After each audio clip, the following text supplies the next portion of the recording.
Welcome to the Italian Wine Podcast. This episode has been brought to you by the Wine to Wine Business Forum 2022. This year will mark the 9th edition of the forum to be held on November 7th and 8th of 2022 in Verona, Italy. This year will be an exclusively in-person edition. The main theme of the event will be all-round wine communication. Tickets are on sale now, so for more information, please visit us at winetowine.net.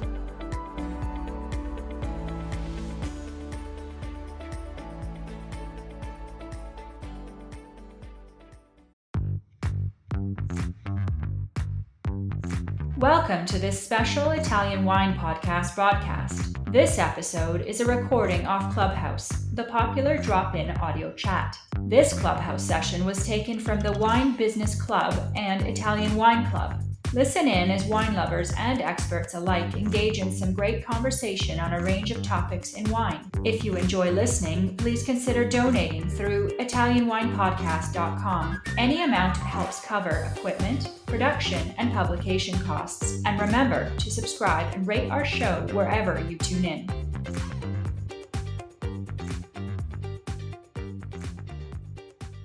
Hello, everybody. Welcome to the Italian Wine Club on Clubhouse.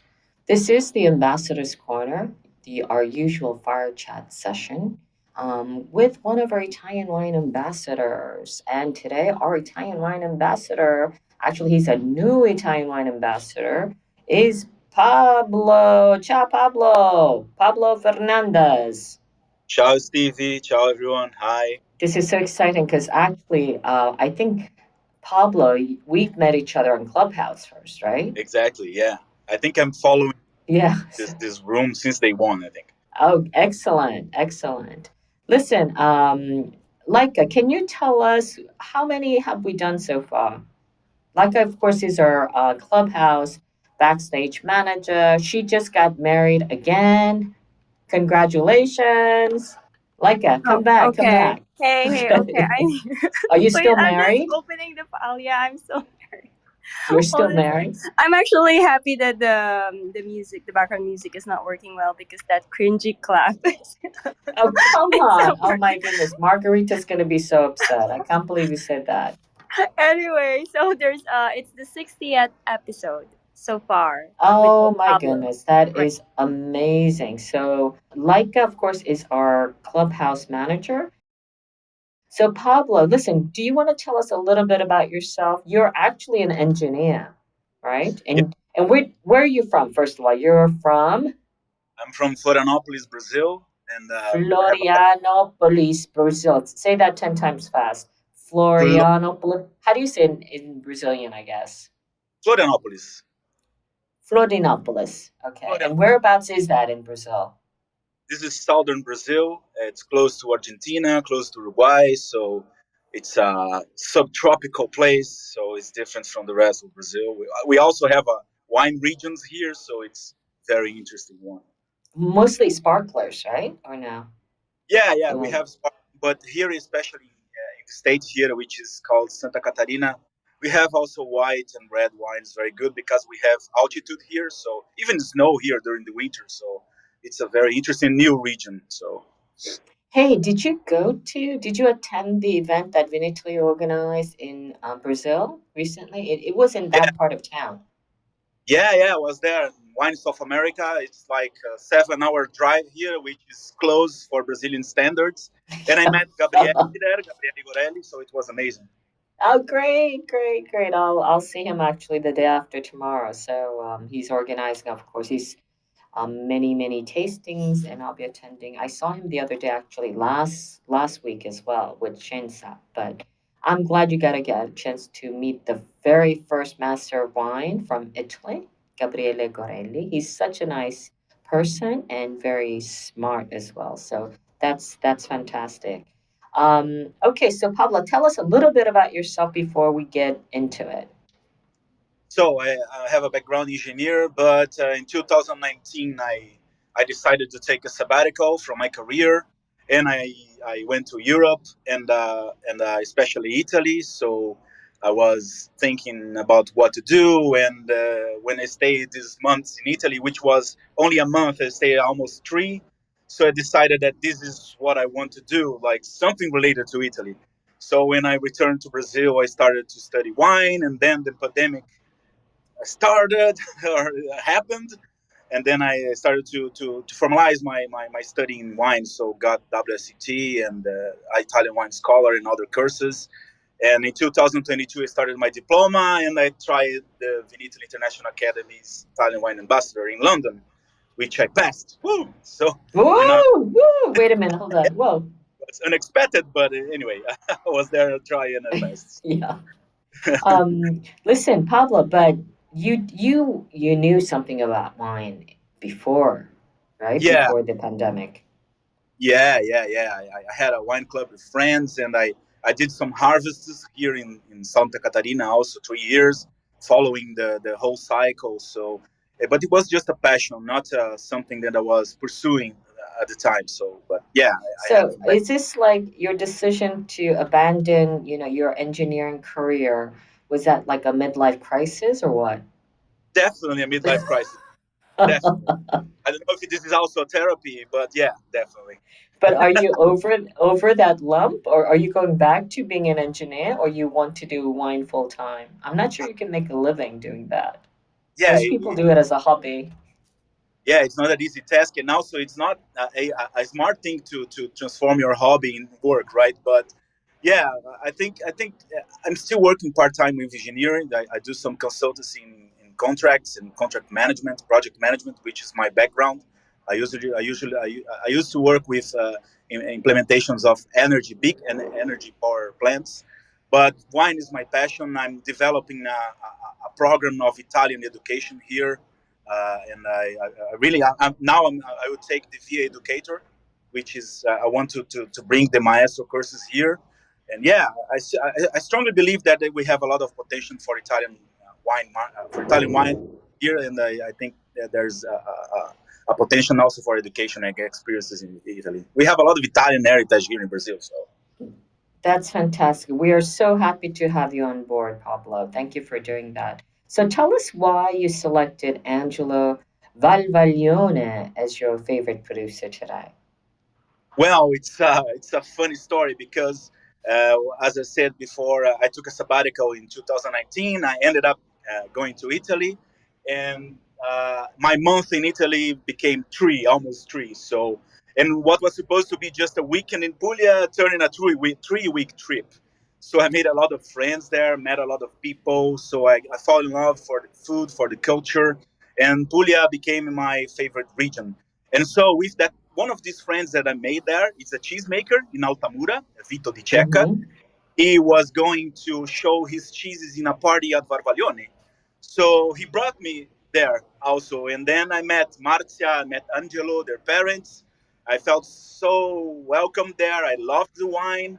I loved the whole experience because it was a party with cooking classes, olive oil, cheeses, a lot of wine. So I kept touch with Angelo ever since. So it wasn't one of those moments in my sabbatical that I really thought, "Whoa, this is something that I really want to do." Like give that those experiences to people. So when I became an Italian ambassador, and of course I'm following the ambassador's corner since the beginning, I thought, well, one day if I host a show there, definitely has to be Varvaglione because of that. So that's Oh, it. fantastic! That is, Yeah. I'm pretty excited to hear also Angela, because I know Marzia and the mom, the more the female side of Valvaglione. So I'm excited to hear Angelo today. So listen, I'm going to leave the mic to you, and then I will try to come back later to see if there's any time for some questions. Take it away, Pablo. Okay, Stevie, thank you very much. So we're going to talk with my friend Angelo here. Ciao, Angelo. Welcome. Ciao, Pablo. Thank you so much for inviting me here. I mean, virtually. I'm at the Yeah, airport, so I'm very sorry for the noises in the background. Oh, no problem. The sound is great. First, I will introduce you. Angelo Varvaglione, 31 years old, is the second son of Cosimo. With his two sisters, Marta and Francesca, he's bringing innovation to the company as his father asked them. Angelo has an economy and management degree and two master's degree in food and beverage industry management and sustainability management. Still, he has worked as a cellarman during harvest time since he started working in his family company, applying the classic learning by doing to their wine culture. Angelo runs the company's vineyards. He's the director of sustainability department, taking care of the raw materials purchases and new businesses developments. He is also responsible for the Asian market and his export manager with his export manager Fabio Cascione. Also, he's a sports and astronomy lover. And firstly, I would like to introduce our learning objectives here. Stevie didn't ask me, but I think it's very important to put it here. We want you to learn more about the terroir of Salento, Taranto in Puglia, its native grapes, and how it is essential for sustainable and organic winemaking at Varvaglione. Also, we're going to learn how a century-old winery like Varvaglione successfully communicates its brand and image, and also show how good stories help sell even more bottles of wine. So, Angelo, first question is tell us a little about Varvaglione's history, the journey, and how you got here. I would say that, to be honest, I'm the wine company because of my sister. Because, like, as the only son of my father, we had a big conflict in our relation. And then my sister, after my studies, say, "Oh, come on, Angelo, why don't you try to get inside the company?" And then, it was like a vortex. Once you are inside, you never go away from that. So that's why actually I started this business. But of course now I'm full of passion for it. I mean, it's my life, it's my surname, it's the history of my family. So I'm very proud to do this job. Interesting. And Varvaglione has 100 years old, right? Last year was the... Oh yeah, last year was the first entry of the company because everything started with my great grandfather, Cosimo. So he used to produce a small quantity of wine in the cellar of the house. I mean, as it was very used to do at the time, and then he started selling it around the town. But who really gave the shape of a real winery to the company was my grandfather Angelo, who was the person who started to bottle the wine and selling it to the Navy forces. The quarter liter, it was like very small bottles that he used to sell to the Navy forces. And after that, he started to be very focused on the production of the bulk wine, because as you know, Puglia is the region very well known for the bulk wine. Is the highest. Is the region well known as the highest wine producer in Italy, which is the first country in the world as a wine producer. So, which means that we produce a lot of wine. And this Apulian wine in the past was used to be blended to enrich other wine from all around the world. But I would say that 20, 25 years ago, the winemakers in Puglia, they started to change their mind. And so to put all this wine in the bottles. And one of these winemakers was my father, who gave I would say, the next step to our company. So it was always focused on the quality instead of the quantity, and it was always focused on the export. So we brought our product around the world, and this was like the way to grow. Interesting. Yeah, this is one of the things that caught my attention about Varvaglione because, of course, we're going back to talk about the terroir and the geek stuff, about the technical stuff that I know that is your thing. But since you brought this topic, I really want to talk about a little bit about this focus of Varvaglione on markets outside Italy. Tell us a little bit about the winery size, where you export to, and what is the percentage of what is exported, and how you work the communication and promotion of these wines abroad. Yes. Okay. So Barbaglione produced around 5 million bottles. and the 80% of these bottles are sold abroad. Wow. So not in 20%, yeah, 20% in Italy and 80% abroad. So actually, I would say that we grow thanks to the world, thanks to the globalization, and we were lucky because the Apulian wine and Apulia as a region, they grow together at the same time. So now the Apulia region is becoming a big name as a touristic place, and the same thing is happening for the Primitivo, which is the most famous grape variety from Puglia, and also thanks to the body of this wine, which is very easy to be paired to different way of cook around the world. So spicy, I would say, or barbecue, or Italian food, but also Asian food. So it's very well balanced wine, which is easy to be paired with different food. And this is, in my opinion, why the Primitivo is having a big success around the world. Interesting. Yeah. It's very rare to see a winery, especially from southern Italy, that is very focused on export, and it's amazing. That's one of the reasons that caught my attention, Varvaglione, since day one. So, getting back to the technical, the things that you work in your day-to-day basis. Let's talk about the winery's place, the Salento, Taranto. Let's talk Yes. a bit about terroir, the grapes, the impact of the terroir on the wines, the sustainable use of resources, that is something that is very important these days, and also the production of organic wines at the winery. Please just tell us a little bit about those things. Salento is in Puglia, so we start from Puglia. Puglia is a region of Italy in the south of Italy, which is the heel of the boot. So we like to say that we stand Italy Yeah.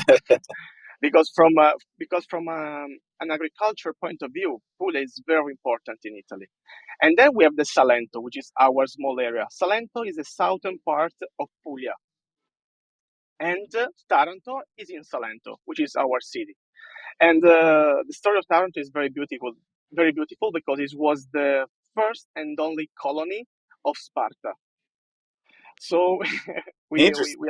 we like to say that we are warriors, and Exactly. it was the capital of the great empire of Greece, like 350 years before Christ. So we have a very long tradition, and they already produced wine on that period. And we were one of the last cities in the south of Italy to be defeated by the Roman Empire.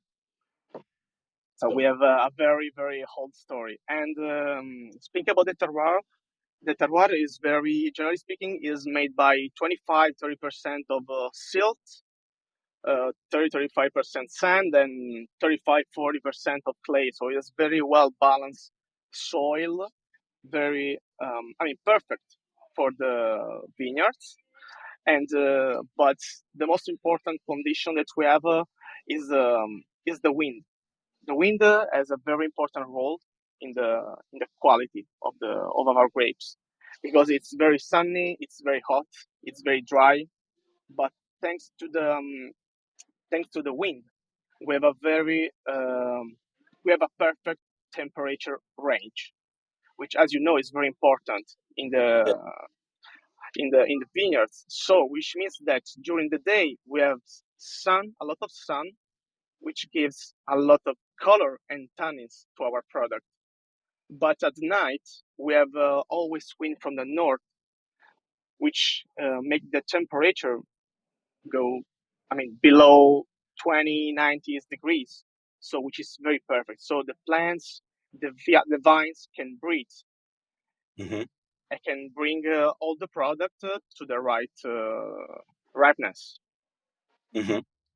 And that's why we have a very, very balanced and complex product. And ready, I would say, because our wines don't need to be aged for 10, 15, 20 years. After 2 or 3 years, they are already full of complexity. Interesting. Yeah. Yeah.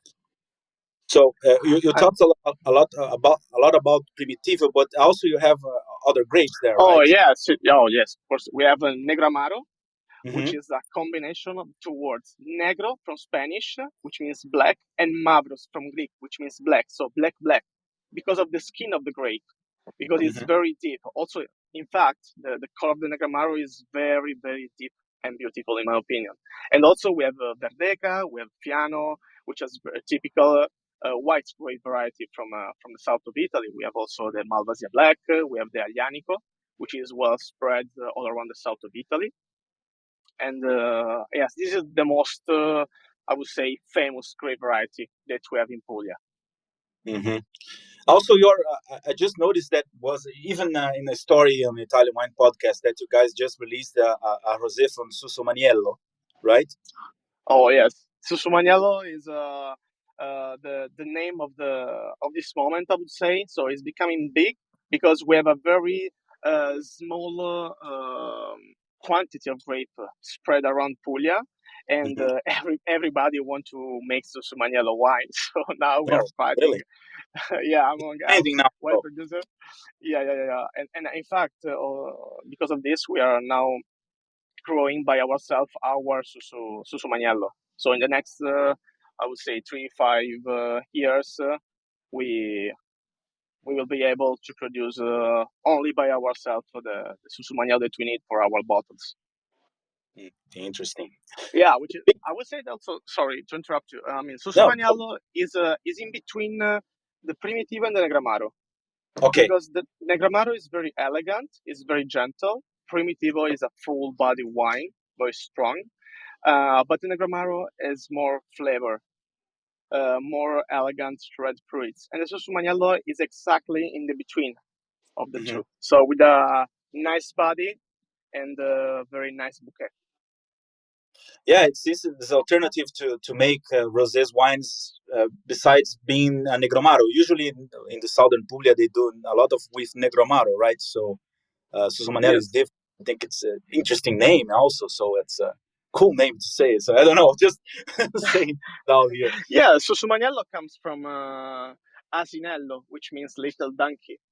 Because for the first 7 years, it produced a lot of grapes. And so it looks like a donkey with a lot of heavy on it. That's why the name.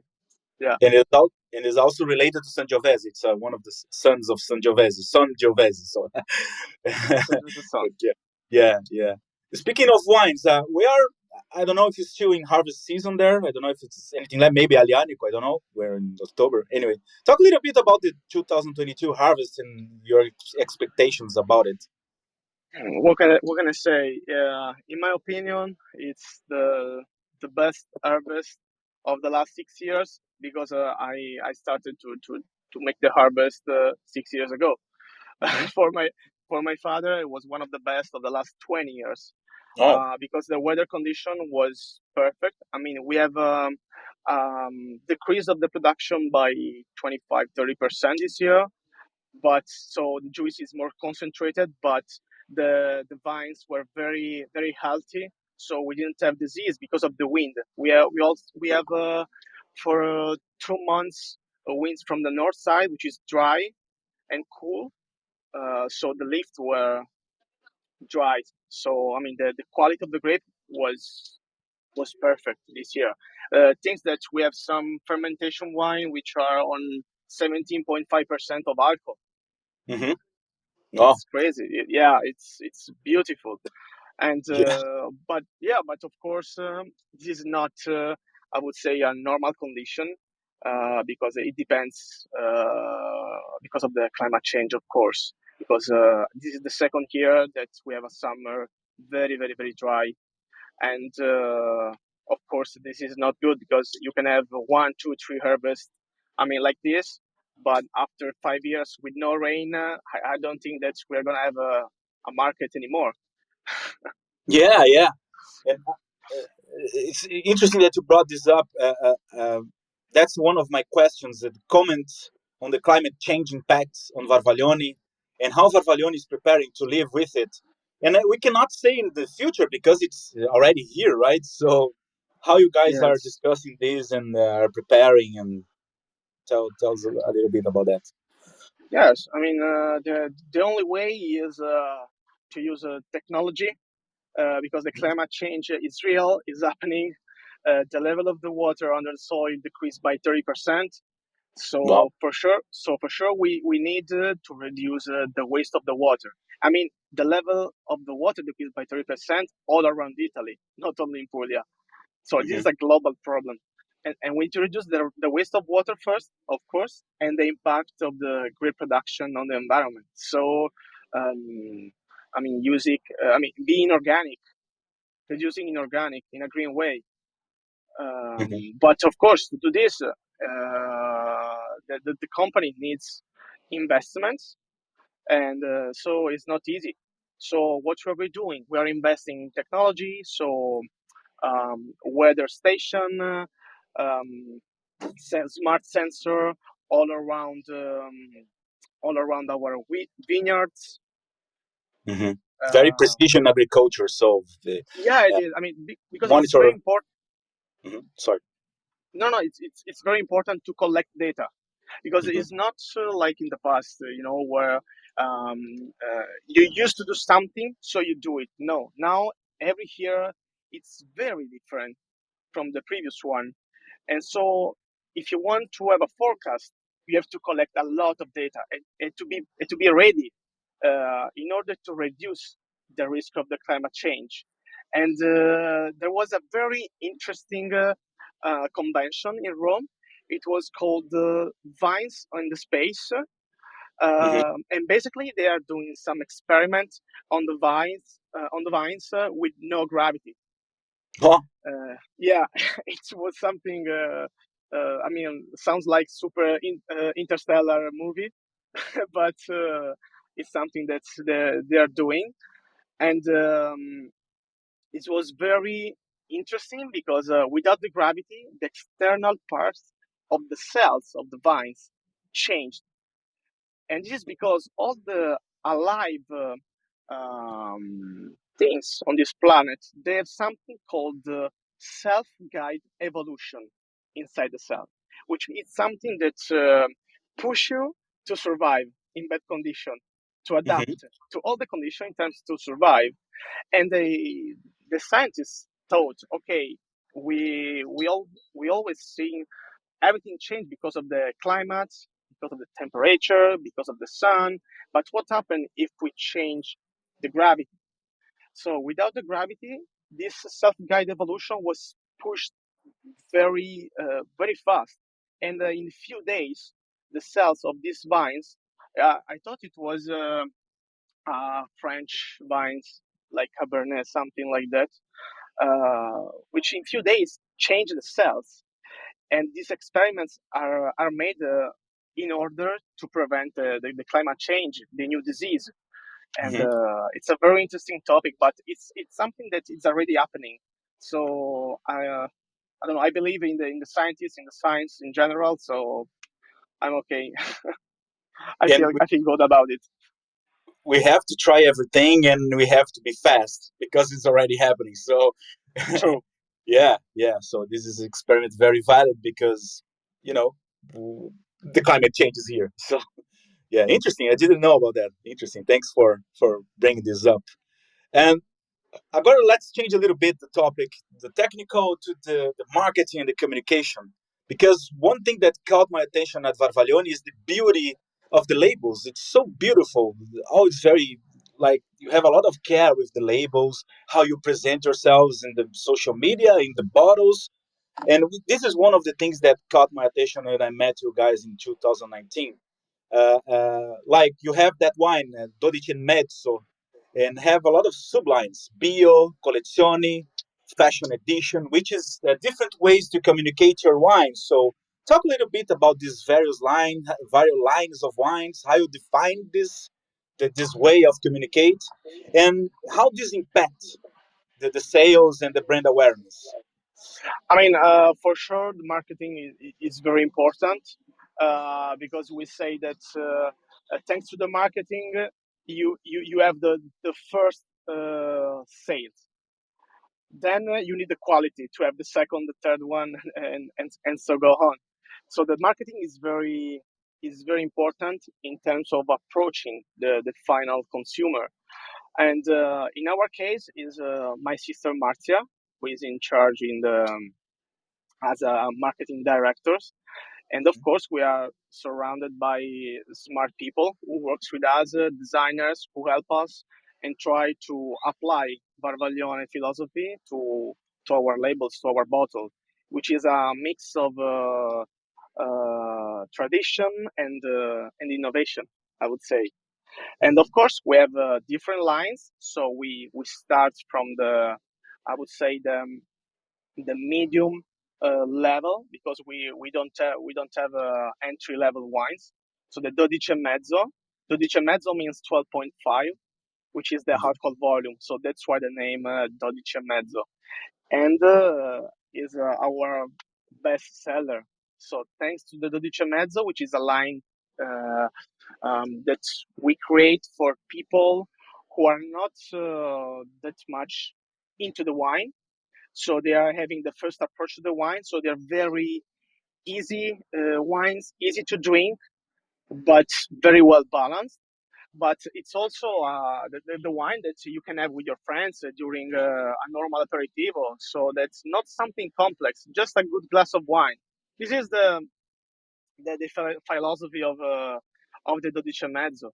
And then, of course, we can grow in quality and complexity and everything with the other lines like Papale Oro, Collezione Privata, which won the Tre Bicchieri Gambero Rosso, for example. And but the key word of our wines for my father, as I said, is the balance, because my father wants that the wine has to be drunk. So we have the easy wine. We have the we have the meditation wine, which are those wines that doesn't need to be paired with food, for example. Okay, that give you emotions, that give you something, but at the end you have to drink it. You Yeah, don't have sure. you don't have to contemplate them. So that's why I think, in my opinion, all our wines are very balanced and very easy to be drink.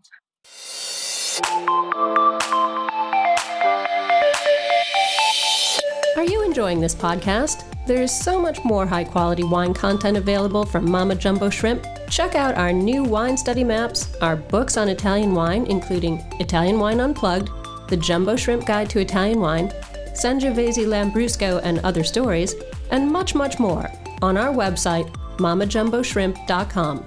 Now back to the show.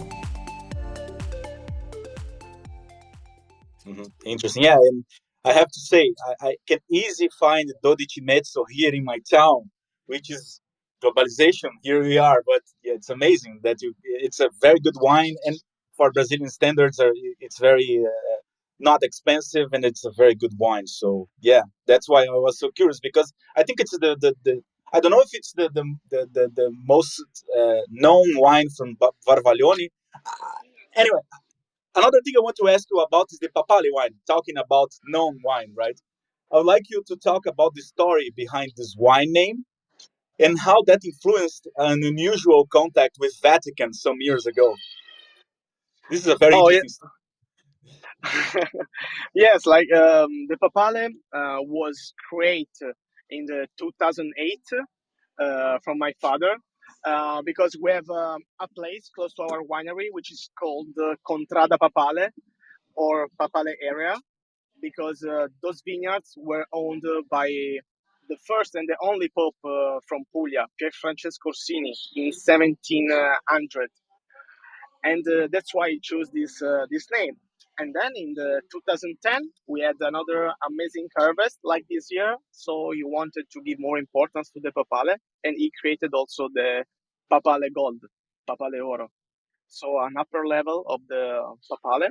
And the label is very beautiful, because there is the article of Naples Journal about the story of the celebrations by monks, by nuns on the streets, because of the new pope. And Mhm. it's the original one. And also, the sign of the Vatican City is the original. And thanks to a businessman from California, we we have we had an article on the journal, on a famous journal, because he bought 60 cases of Papale Oro, and he gave them to the new pope. and we didn't know anything about that. But we had a free article on journal, so it was amazing. We we still don't know who is this guy, but thanks to him. Yeah, and then the wines are in the Vatican later, so it's a full circle. Yes. So interesting. That's something that is very interesting because the communication, the brand, the care with that makes a result, and it's a marketing tool later. So you can it's the Papale wine. It's real Papale wine because the Papa itself himself got the wine from because of that. So Yeah, I think he appreciated that. definitely, it's Papa Francesco, right? Yes, Yeah, right. yeah. Right. That's so funny story.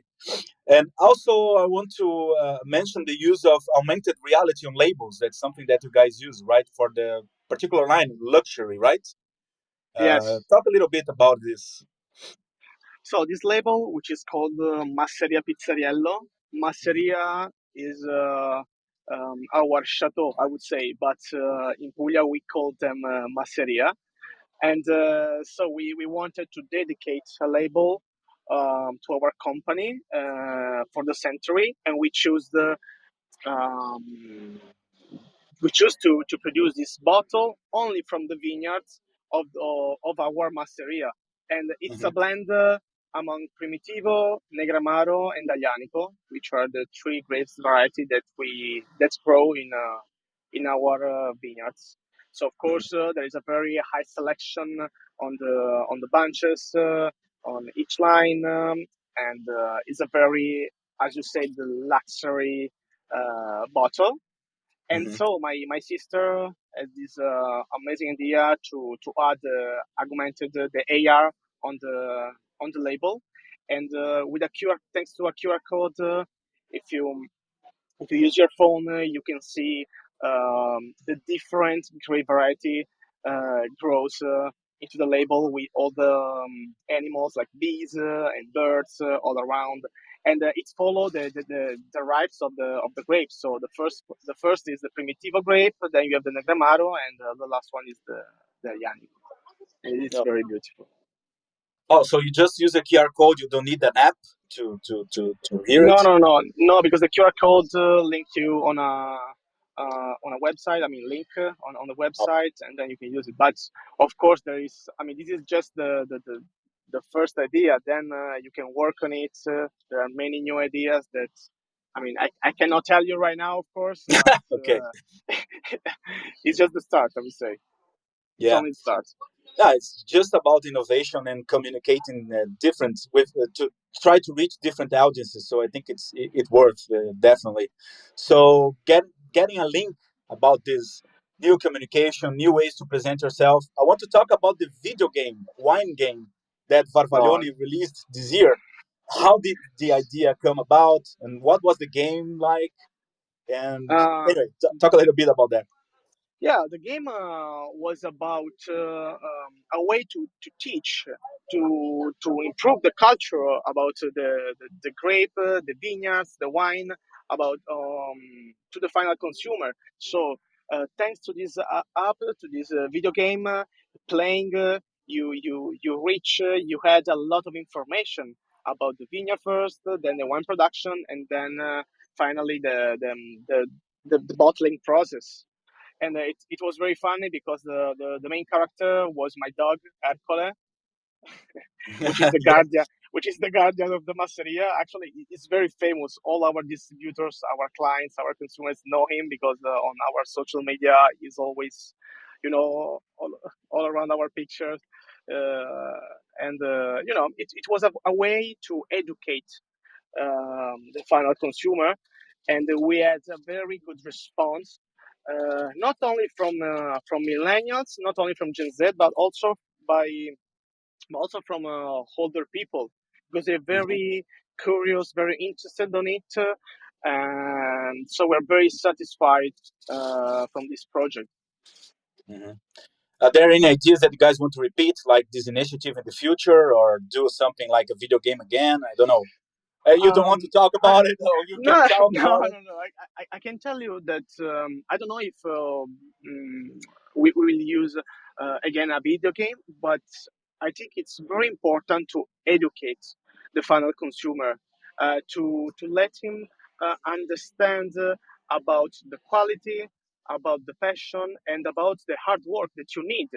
What there is behind a wine bottle, which is Hmm. not which is not normal, because not all the people are know very well all the process.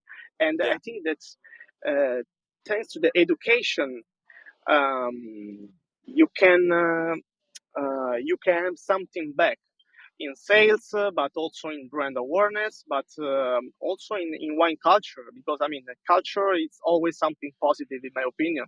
So if we can improve the culture of the wine, thanks to a video game or in some other way, we are happy of it.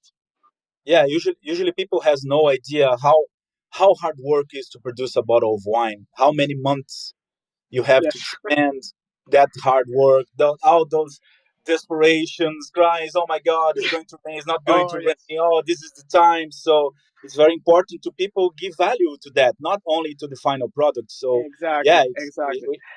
we have the And sometimes I mean, without words, when we speak with some clients, with some restaurant, that on January or on December, they already want the new harvest, the new wine. I say, come on, give me 6 months almost, and but the market is like that. They push you because everything should be new. Everyone wants everything and fast. So thanks to this wave, I mean, thanks to the education, people can understand better what is I mean, what means making wine. yeah, definitely. I think education is everything, and also communicating your wine is very important. And yeah, if you're not communicating well, probably you have impact on your sellings. It's hard to sell a Yes. wine if you cannot communicate it well, which is something that I really admire about Varvaglione, that the communication is very good. Like seeing your social media, like you feel your wine before drinking it, which is very important. The design, like I mean, the last pieces of marketing that you put on social media, like the freshness, bringing the freshness of the label, like Marfi, the Bianchi Collezione, the Mar Grande. This is something very beautiful, and I think that Varvaglione does very well. So and I want to ask you about these ideas about, like, for summer. Let's try to make a summer wine. So let's communicate to the summer wine. So let's bring people in the beaches and put in the website, in the social media. So how that works, and how this idea come. You are a very traditional winery. It's not something that is usual. So talk a little bit about that. Yes, that's true. But as I said previously, we are lucky because Puglia now as a region is becoming famous. Is becoming a name in the around the tourism market. We use, of course, this strength for our position. So what we try to do is to match our product with our beautiful environments, like beaches, like the sea, like the weather, which is amazing. I mean, in Puglia, it's summer for 8 months per year. It's such a Hmm. paradise. The food is crazy, as you know, Yeah, yeah. and the wine too. So that what we want to do is to bring the people from all around the world, from United States, from Vietnam, from China, from Denmark, to bring them into the Puglia Hmm. uh, from the social media, using social media. And then, of course, if you are able to reach in this way the final consumers, and then you are okay, because if they understand the product, if they understand your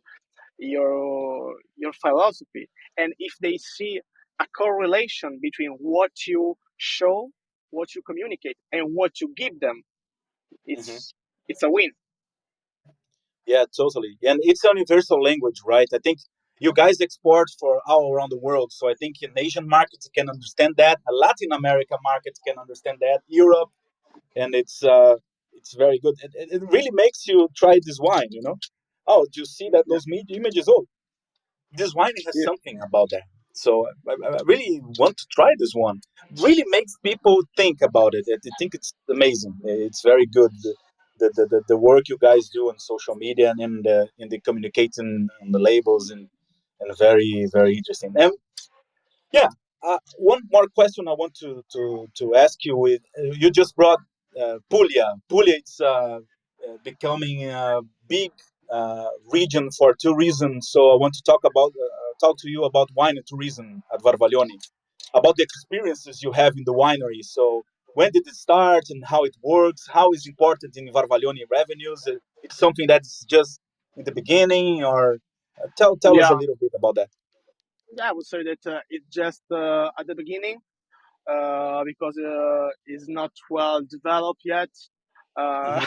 we just decided to start with hospitality when we we we received many uh, many ask about many people ask about wedding into the Oh. wineries, but Hmm. many we were saying, maybe these people are crazy, but maybe they're not. It's Because you are there all the time, right? Why marry there? yeah, yeah. But then Yeah. I would say also that thanks to the experience that me and my sisters had around the world, especially I would say in California and in Australia, where the wine tourism is very well developed, we understood that it's a need of the market that we Hmm. have to satisfy. And so we started in the last 2 years, I would say, to invest more, to dedicate more time on it, and now we can offer, of course, the wine tasting, but also some experience in the cellar, but also around our olive trees or in the vineyards. But there Hmm. are many other new projects that just need, of course, sometimes, but we are working on them, and we will be ready for all the requests of our clients. Yeah. No, I have a personal experience in Varvaglione because, as I said in the beginning, in 2019, I went there to a party and it was amazing. And it's very curious that Varvaglione didn't have wine tourism until that year because 2010 was 3 years ago. And it was so awesome. It's like there were pizza cooking classes, pasta classes, and everyone. It was full of people there having the great time of their lives. So it was so an amazing experience, and of course with the wines all there. Wow, there was in Masseria Pizzariello, right? Yes, right, right. Yeah, yeah. And, So it's a and beautiful I place. Oh, thank you. But in my opinion, it's because for us, as you say, all that food, all that wine, all that people, it was a normal situation. Also because in my family, in my family, we are a lot of people. Like think Mhm. that on every Sunday, we have the tradition to have the lunch all together, and we are like 17 people, Wow. and we are not all. So to have to share it's normal for us as a family, as a winery. I would say it's a matter of culture of my region. So Hmm. that's why we needed more time to understood that what we were done was the wine tourism, but not I would say the It's having people in your home yeah, at full a big yeah, scale, right? yeah, exactly in a big scale. Right. Yeah, yeah. Which is something that is not easy to do like every week or every month. It's like something that No, of is. course. Also because now, when you say Varvaglione, people have a very high expectation, and Mhm. we want to give back that high expectation. So that's why if we have to do something, we have to do it very well. Yeah, because you So communicate big things and very like unique things, so people will expect a unique experience also because it's like a good thing and a bad thing to be good in communicating. It's like the expectations are always high. So yeah, it's yes, so. that's true. It's like in sustainability, no greenwashing. We are not communicating just something invented, something not real. I mean, we want to when we say something, it's because it's real, it's because we believe in it, and it's because we can give the things to the people. Hmm. Yeah. And talking about family, as you said, your father asked you, you guys, your two sisters and you, to work in Varvaglione. And Stevie said at the beginning that she only knew the female part of Varvaglione, which is also very important because I read somewhere that inclusion and gender equality is something very important for Varvaglione. Like female employees in Varvaglione are between 40% or 50% of the total. Tell us a little bit about that. If it's something that it was natural because of Marzia, because of Kika, No, Francesca no, there. it because totally natural. Hmm. I would say because we are a private company, and Hmm. so in a private company, if you are a good employee, you grow inside the company and you Hmm. stay in the company. So and the owner, in this case my father, he doesn't have any, I don't know, why should like give more importance to a man instead of a woman if the woman is a very good employee. So we don't have this kind of um, thoughts, I would say, in our company. So if you're good, you stay. If you're not good, I'm sorry, it's Yeah. time. Yeah, I would say is the natural evolution of the things. But of course, um, we know that there is still gender inequality around the world, but it's not our case for sure. Yeah, especially in the wine world. Yeah, Yeah, it's very hard for that's right. females I to think that thrive. thinks that Yeah. my younger sister Francesca, she will be the next winemaker because she's the only one who studied enology at the university, and so this is also something new, I would say, in the wine market because there are not that much female winemakers around, right? Hmm. Yeah, yeah, no, no, And yeah. so We have some great stars in Italy, but that's not the rule, the rule, the usual, right? Like you yeah, have Elena exactly. Pucci in Basilicata, which is great. You have also Chiara, I don't remember her name, but she's amazing in Romagna. She does a amazing Sangiovese also, and but yeah, But that's not the rule, yeah, right? in percentage, I think that Yeah, the female winemakers, they are very, I mean, they're below the 50% in my opinion. yeah, no, definitely, yeah. Anyway, we can still talk here, but if you have questions for the audience, we can bring it. Uh, Um, can you guys hear me? yeah. Okay. So first of all, a great job.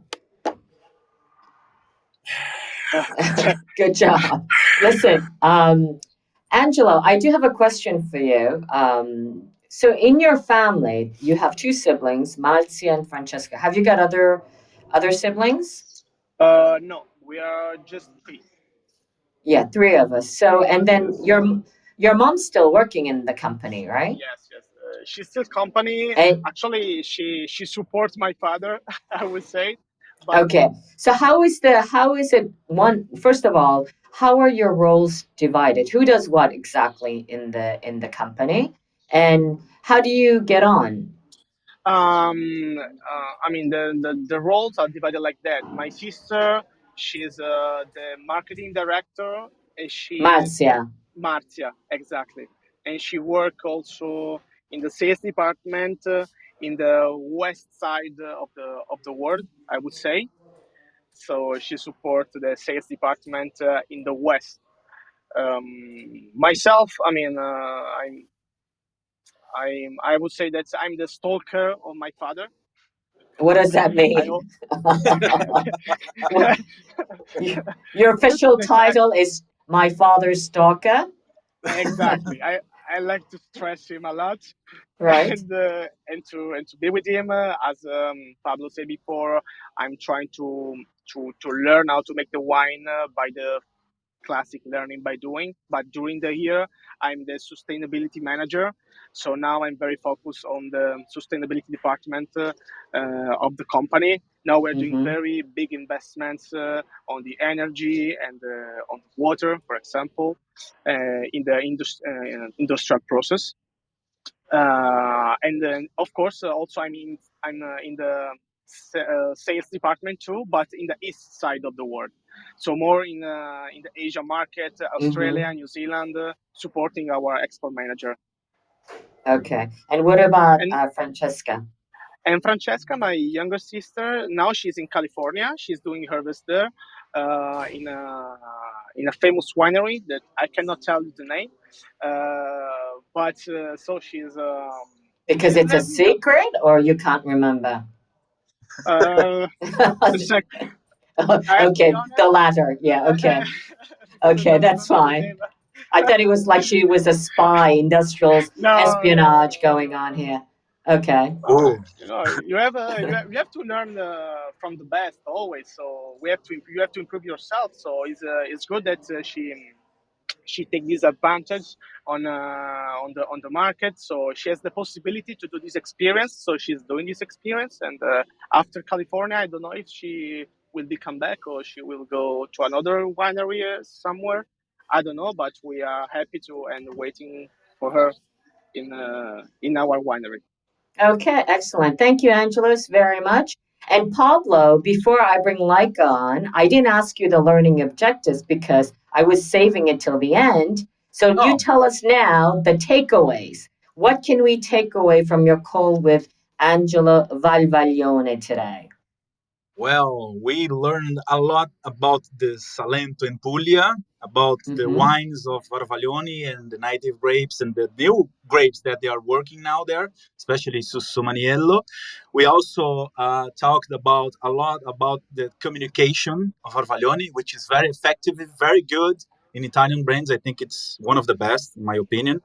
And good stories. Good stories sells wine, which is the Papale one was an amazing story at the end, and it's a marketing tool until now, to nowadays. So yeah, that's the the things that we talked about here, and about the Great, family. We great, still great. can work in family in Yeah, business. not easy, but yeah, a lot of, You don't compromises, need I to stalk think. your father, right?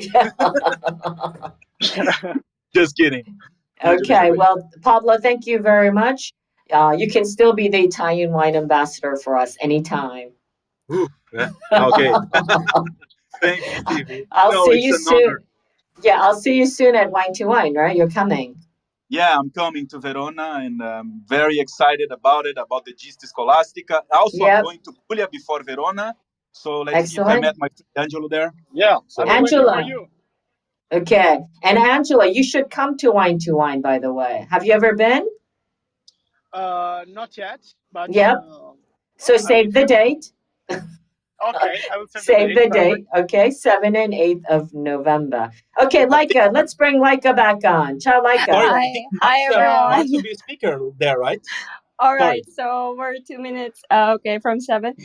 So for the next one, it's gonna be on Thursday, October 13th. So at 6 p.m. So Anna Obuhovskaya, she actually asked me because she really wanted to interview Adolfo Squato from Okay. Tenuta Squato. I think she visited the winery from the Gita Scholastica.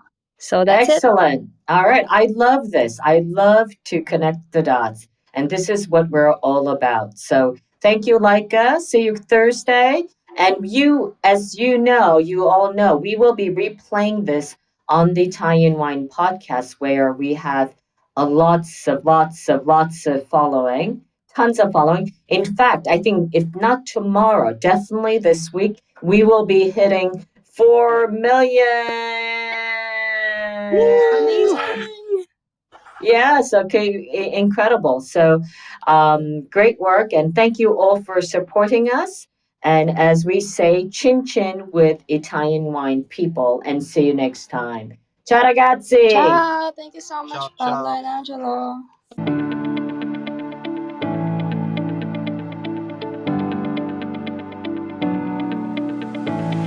We hope you enjoyed today's episode brought to you by the Wine to Wine Business Forum 2022. This year will mark the 9th edition of the forum to be held on November 7th and 8th, 2022 in Verona, Italy. Remember, tickets are on sale now, so for more information, please visit us at winetowine.net.